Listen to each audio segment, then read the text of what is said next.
and then you'll be brought to the first section of this application.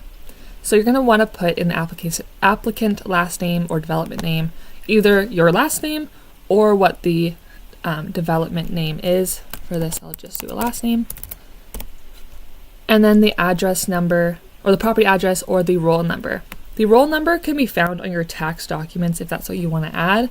For this, I'll just do 123 Main Street. And then it shows up here on this map. You can zoom in by hitting this little plus sign to double check that this is where your property is. Once you're all good with this information, go to this bottom corner here that says next and hit that little box. Now you'll be brought to this people section and fill out all of this information that is in red. You can also fill out the other information as well, but in order to progress in this application, you will need to fill out the red lines. To make it a bit faster, you can click Use My Information. You may have to edit a little, just add in everything you need. Now, if you are the owner of the property, make sure you add it in this comment section here. This is because the owner has to be a part of the application. Now, if you aren't the owner, or if you are and you still want to add more people to your application, you can go up to this top right corner here. It says Add Person. Just click that button, and then you'll see an option to select their role. Let's say we want to add in an owner. We would find that on there, select it, and then go to Add.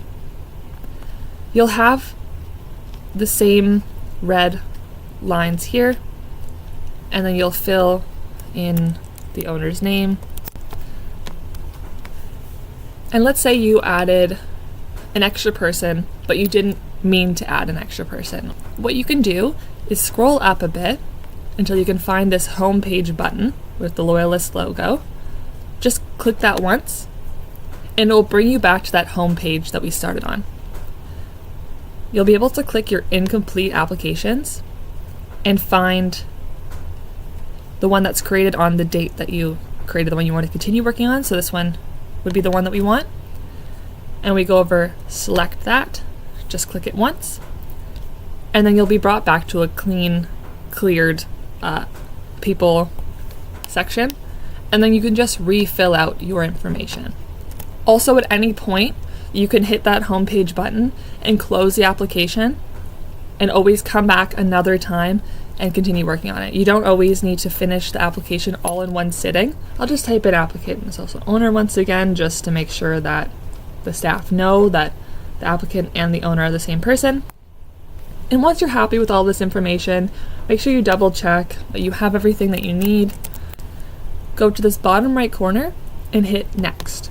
So now once we get to this section here, you'll be able to check off if you've had a consultation with the planning staff regarding this application or not. If you have, check yes. And then in this box down here, write the name of the person that you met with. And then you'll be good to continue. If you haven't, just select no and don't fill out this box here. But if you have, make sure you put that name in there. And you'll move over here and hit next. You'll now be brought to this documents page. This is where you can add all the documents that you want, as well as documents that are mandatory. When you click here on this click to view section, you'll be able to see with the asterisk what is mandatory. For this one, the application form is mandatory.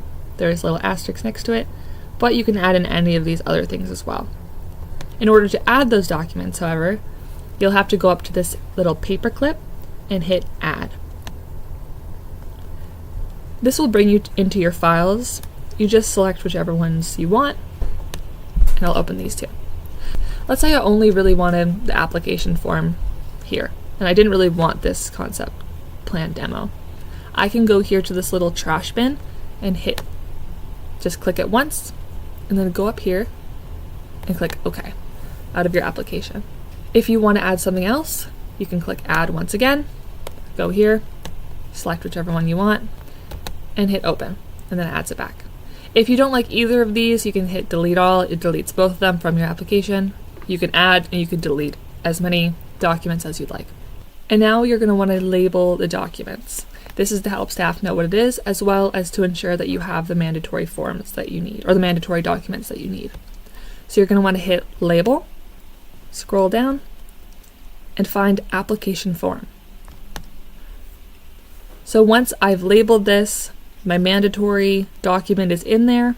Any subsequent documents that I want to add are in there and they're labeled correctly. I can hit Next, which is just the same place we've been hitting every time. And then you'll be brought to this payment section where you can complete that payment and submit your application.